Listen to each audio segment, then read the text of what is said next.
La famille, voici encore une autre histoire que j'aimerais partager avec vous. Cette histoire m'a été confiée par une sœur. Cette sœur, l'histoire s'est passée dans son propre village. Voilà une femme très méchante, terrible, mauvaise, je peux dire sorcière. Vous savez, dans la vie, quand vous voyez des personnes qui n'ont même pas d'enfants dans leur vie, ils savent ce qu'ils ont fait dans leur passé. Ah oui, ils savent ce qu'ils ont fait dans leur passé. Et c'est leur passé mais qui leur rattrape. Mais aujourd'hui, quand on les voit, on dit, hey, la dame là, vraiment, elle est gentille. Et maintenant, elle-même là, je ne sais même pas pourquoi Dieu ne lui donne pas enfant. Elle, c'est le pot. Ou soit elle peut oublier, ou soit l'homme aussi peut oublier des actes que tu as posés dans ton passé. Voilà une femme, une coépouse, une deuxième femme qui était si méchante. Elle prend l'aiguille pour piquer dans le nombril de l'enfant. Et elle allait cacher parce que elle ne fait pas enfant, c'est sa coépouse, tu fais enfant. On va quand même écouter l'histoire, vous allez mieux comprendre de quoi il s'agit. Mais bien avant qu'il relate l'histoire, il dit à tous ceux qui m'écoutent, excusez-moi parce que nous sommes rentrés dans une période de grippe. Je suis grippé, donc mes narines là vraiment, ça chauffe. Mais de temps en temps, je prends des médicaments pour que ça puisse vraiment déboucher mes narines. Donc la famille, voici l'histoire. La femme en question, elle était la première femme. Quand elle était la première femme, elle savait déjà qu'elle a fait quelque chose qui n'était pas bien dans son passé. Donc, elle n'arrivait pas à faire enfant. Un peu, elle n'arrivait pas à faire enfant. Elle est dedans, elle n'arrivait pas à faire enfant. Le monsieur a dit non, que vu que je t'ai connu, tu ne fais pas enfant là, et on a eu les champs de cacao, etc., etc. Moi, je ne veux pas te laisser, mais j'aimerais vraiment avoir une autre femme comme coépouse. Là, ça va vraiment me soulager à avoir des enfants. Elle a dit ok. Ok qu'elle a dit là, c'était pas vraiment dans son cœur. Comme elle a souffert, et quelqu'un d'autre va venir en profiter si ça. Donc le mari pensait que oui, sa femme a dit ok, là c'est fini. C'est mal connaître. Cette femme, franchement, elle était là, la deuxième est venue. Quand la deuxième est venue, elle n'a même pas fait 3 mois, elle tombe enceinte. Ah, vous-même vous connaissez très bien les belles-sœurs, les belles-mères. Oh, toi tu as fait combien d'années ici? Toi ton ventre est comme cimetière ou bien? Ouais, vraiment on comprend rien. Ce qui vient d'arriver tout à l'heure, elle est tombée enceinte. Elle dit ok, vous allez dire l'heure. Elle a laissé la femme accoucher. Quand on dit oui, c'est ma coépouse, c'est ma rivale, bon, elle va attraper mon enfant, notre enfant, et je vais aller au marigot chercher de l'eau. Voilà l'enfant avec combien de mois? Combien de mois? L'enfant en question. Sa mère l'a laissé dans la main de sa coépouse pour aller chercher de l'eau au marigot. Car elle vient à son retour, elle voit l'enfant en train de pleurer. Pleurer, elle voit que l'enfant, son nombril est en train de saigner. Bon, elle dit, bon d'accord, ça doit être la plaie. Parce que c'est sa première fois de faire enfant. Elle a mis le truc, elle a soigné. Plaie, elle ne voulait pas vraiment partir rapidement. Mais plaie, elle est partie. Vous savez, dans la vie, même un nouveau-né, quand tu fais du mal à un nouveau-né, mon frère, il vous dit non, que retenez quelque chose, une chose que vous allez retenir aujourd'hui. Dès d'aujourd'hui, retenez ça que l'âme qui est là, l'âme est plus vieux ou vieille, vieux ou vieille, c'est la même chose que la chair humaine. Déjà l'enfant, quand il était bébé, tout ce qui s'est passé là, lui, il avait retenu que cette femme-là lui a fait du mal. Donc elle a vu que oui, l'enfant pleurait, elle a pris l'aiguille, elle a caché ça. Parce que parce qu'au village là-bas, vous voyez les cuisines là où on prend les bambous, on fait ceci. Donc elle a pris l'aiguille, elle a accroché ça en haut là-bas. C'est-à-dire elle a piqué ça dans le bambou. L'enfant a grandi combien d'années plus tard? L'enfant même, on dit, même étant petit, l'histoire, c'est l'événement qui s'est passé là. Quand sa mère, c'est-à-dire quand la mère prend l'enfant pour donner ça à sa coépouse, l'enfant pleure. Elle ne comprend pas. Même l'enfant en train de grandir, quand on voit, l'enfant même voit sa deuxième maman même, la coépouse de sa maman, l'enfant ne veut même pas arriver à côté de cette femme. Tout le monde dit aïe. L'enfant là est né tout à l'heure, là. L'enfant est en train de grandir. L'enfant a peur de toi. Tu as quel problème? L'enfant a quel problème? Elle force l'enfant, elle donne nourriture à l'enfant. L'enfant dit, mange pas. Avec le temps qui passe, les années qui passent, combien d'années plus tard, l'enfant avait 12 ans. Sa mère lui fait asseoir, sa mère lui dit, attends, tu as eu 2 petits frères qui te suivent. C'est-à-dire, une petite soeur et un petit frère, ça veut dire, vous êtes 3. Mais tu as quel problème? C'est toi, tu es l'aîné. Tu as quel problème avec cette dame-là?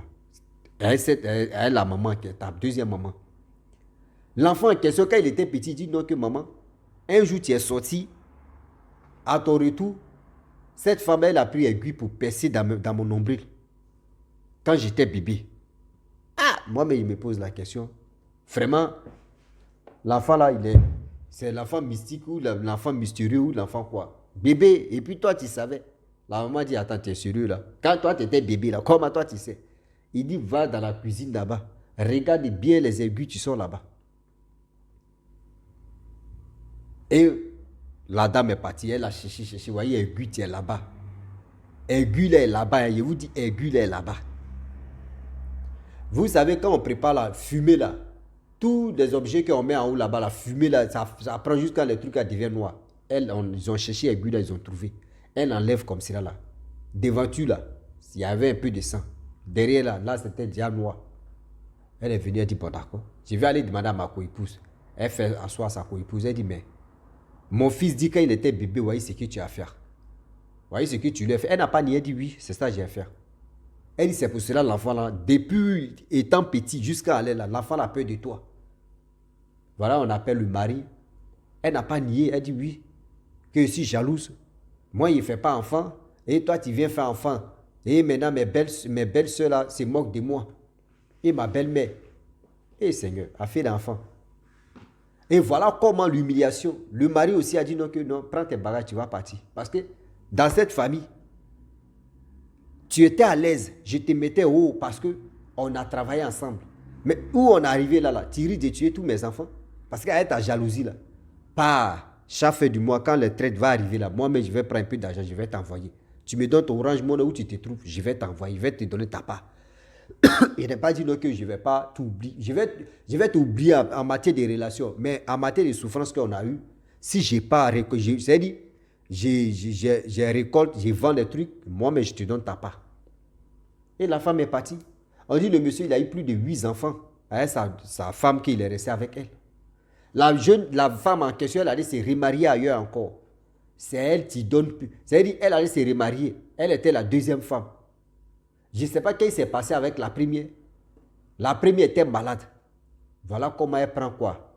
Acide de batterie de voiture. Elle prend l'acide là. Elle mélange là, elle l'eau de pyrigeur tout à l'heure. Elle met ça dans le pyrigeur, elle donne ça à sa coépouse. Sa coépouse allait se piriger. Dieu merci qu'elle a mis un peu d'eau dedans. C'est ça qui a bien soulagé. Surtout c'est ça mais qui l'a arrangé. Sinon, son ventre allait se... C'est-à-dire, l'intestin allait se perforer partout. Elle dit, c'est-à-dire la coépouse allait, elle a mis un coup. Mais elle ne pouvait plus s'asseoir. Et dès que quelqu'un qui prenait l'âme pour déchirer son en bas, elle a crié là-bas, elle s'est évanouie. Et son mari qui l'a pris pour l'envoyer à l'hôpital. Ils ont dit non, qu'elle s'est purigée acide. Qui a fait ça? Qui a fait ce purigeur là? C'est sa coépouse, la deuxième. Là encore, la foyer là, elle est partie. Elle allait dans le troisième foyer encore. Voilà les masses. C'est-à-dire des bêtises qu'elle faisait. Elle ne savait pas que quand tu fais des bêtises, il y a toujours retombé. C'est pour cela que Dieu ne te donne pas enfant. Parce que ton cœur est noir. Quand vous voyez des personnes qui sont gentilles, vous les voyez, ils sont gentils. Oh, la femme en question, quand elle rentre dans ta vie, là, il n'y a pas une femme plus gentille que celle-là. Il n'y a pas une personne plus gentille que celle-là. Elle est tellement gentille, douce, câline. Tu dis, ouais, celle-là, c'est la femme de ma vie, tu es là. Oui, celle-là, c'est la femme de ma vie, tu es là. Mais il faut essayer. Poto, tu vas comprendre. Il faut essayer ça. Amuse-toi dans ça, là. Elle va te griller comme maïs. Oui, elle va te griller comme maïs. C'est là que tu vas comprendre que cette femme-là, Dieu même est au courant pourquoi elle ne gagne pas enfant. Toi, tu ne gagnes pas enfant. Tu ne peux pas faire doucement pour faire ceci, mais c'est toi qui es prête à faire du mal aux enfants des gens. Tu lui donnes pyrigio. C'est-à-dire, elle se pyrie, tu lui donnes l'acide. Tu es consciente que oui, l'acide là va lui... C'est-à-dire, elle va mourir. Mais tu vas rester dans ce foyer-là, tu vas faire quoi? Tu vas faire quoi? Donc, s'il vous plaît, de grâce, souvent, à faire des polygamies, souvent la faute ne vient pas chez l'homme, souvent la faute aussi vient de l'homme. Donc, c'est vice-versa. Donc, c'est pour dire à tout le monde, nos mamans qui sont dans l'affaire de la polygamie, faites attention parce que vos co-épouses, vous ne connaissez pas leur cœur. Vous ne connaissez pas aussi les passés. Je le dis, je le répète. Vous ne connaissez pas les passés, vous ne connaissez pas les cœurs. Voilà. Donc, faites attention aujourd'hui, faites attention demain. Oui, faites attention aujourd'hui, faites attention demain. Moi, mais j'aimerais vraiment expliquer une histoire aussi d'une dame. Comment elle, son histoire s'est passée. Elle, franchement, c'était une dame qui était très gentille. Mais sa co-épouse était tellement jalouse d'elle. Elle était tellement jalouse d'elle. Elle allait prendre médicaments à l'hôpital. C'est-à-dire, elle allait à l'hôpital pour dire qu'elle ne veut pas faire enfant. Donc, le médecin n'a qu'à lui donner les médicaments à avaler. Il ne faudrait pas qu'elle puisse faire enfant parce qu'elle a tellement d'enfants. Or, c'est faux, elle n'a pas qu'un enfant. Elle allait prendre les médicaments. Quand sa co-épouse était malade, elle allait dire non, que oui, voyez les médicaments qui sont là, voyez les médicaments qui sont là. Ils sont là à l'hôpital, on les a prescrits des trucs de médicaments. Elle allait à la pharmacie pour faire croire aux gens qu'elle allait acheter des médicaments. Il y a des médicaments qu'elle-même, pour rendre la femme stérile, il ne faudrait pas que la femme même puisse faire enfant. Elle allait prendre les médicaments qu'elle avait envoyés là. Elle dit oui, voyez les médicaments qui sont là. Elle aussi, elle prenait pas, elle se rendait stérile comme ça. La pauvre dame qui n'a rien à voir, elle est stérile. C'est l'autre là qui a commencé à accoucher, 2, 3. Elle a eu 3 enfants. Le mari dit non, tu as trop duré, si tu ne fais pas enfant, on n'a qu'à se séparer. C'est après maintenant que le mari aussi, un jour, il allait consulter ailleurs pour voir, pour un but, il peut dire, privé pour lui-même. C'est là où on lui dit non, que oui, ta femme, que tu as eu des enfants à elle là, c'est une mauvaise femme. Il dit comment ça? Que je ne suis pas venu pour ça d'abord. Il dit non, c'est une mauvaise femme. Qu'elle allait prendre les médicaments, elle allait à l'hôpital un jour pour dire au médecin qu'elle ne veut plus faire enfant, elle a fait tellement d'enfants. Donc le médecin lui a donné les médicaments, il ne faudrait pas qu'elle puisse faire enfant. Donc c'est ces médicaments-là qu'elle a donné à sa co-épouse ne savait pas et sa co-épouse a pris. Et voilà comment la co-épouse n'arrivait pas à faire enfant. Donc c'est elle qui a fait les enfants et toi tu l'as aimé et tu as chassé l'autre là. On dit le gars mais qui allait faire son travail, lui-même il est découragé. Lui-même il est découragé, il dit quoi? Le gars il a chassé une pauvre femme comme ça qui n'avait rien à voir dedans. Le gars c'est sa co-épouse qui a fait ce genre de choses. C'est pour vous dire non, que nous les hommes là, souvent là, avant de prendre des décisions là, asseyons-nous puis on va réfléchir. C'est-à-dire on s'assoit comme ça puis on va réfléchir. Souvent on prend des décisions et puis des décisions même là, réellement les décisions sont devant nous, hein, mais on sent de l'autre côté pour se tréballer la tête. On sent de l'autre côté pour se créer des problèmes. Donc s'il vous plaît, de grâce, aujourd'hui là, des 3 femmes, 2 femmes que vous gagnez là, il y a une qui veut être plus aimée que les autres. Oui, il y a une qui veut être plus aimée que les autres. Mais dans plus aimée que les autres, ça tourne au vinaigre. Ah oui, oui. Souvent, ça tourne au vinaigre. Et quand il dit ça tourne au vinaigre, c'est pour dire quoi? C'est pour vraiment se lancer les pics fous, soit c'est pour aller fréquenter les papas au Kéchi, c'est pour aller fréquenter des trucs pour dire non que oui, moi il veut que mon mari n'a qu'à m'aimer. Voyez quelle potion qu'il veut. Voyez ceci. J'aimerais pas que oui, ma co-épouse m'enfronte ou ma co-épouse, je vais lui rendre comme ça. Je vais faire ceci, je vais faire cela. Parce qu'on fait des erreurs. Quand on s'est marié à 3 femmes, 2 femmes là. Souvent, nous les hommes, là, on fait des erreurs. Quelle erreur?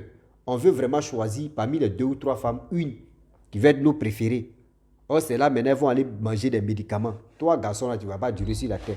Parce qu'une va aller manger des médicaments pour se faire aimer. L'autre aussi va faire pour lui, pour elle aussi. Si toi. L'autre aussi va faire ceci. L'autre va faire comme ça. L'autre va faire ceci. L'autre va faire comme ça.